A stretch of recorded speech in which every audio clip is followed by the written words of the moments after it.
Okay, so meron tayong 2 kilograms na KKK training ball. Tapos regular ball na size 7. Gagawin natin is pasa muna dito sa shooter. Then ibabalik yung bola sa kanya. Then ibibigay yung bola ng bayan. Ayun ang ititira dito sa 3 points. 3 points ha. Ready, go! Overhead pass. Wala ko hindi. 1-0! 1-0! Wait na!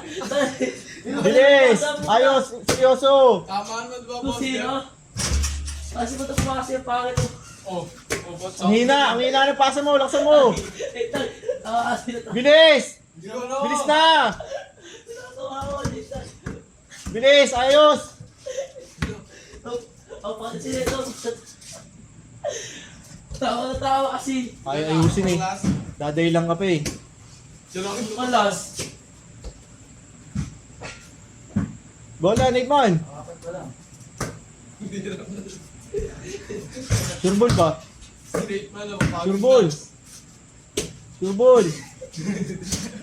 Wala, hindi ka nahihirapan na buhatin yung Pero masagad. nahihirapan na buhatin yung training ball. Chest pass! Ayos! Yun na. Hindi, nagpapasa na ako bago.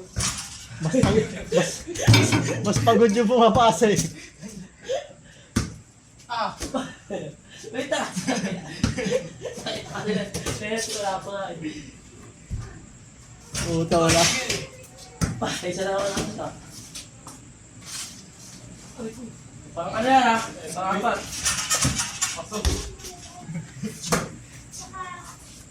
Ang lapar. Gas! Ano last? Pang ano na ito? Pang... Last nga. Ah.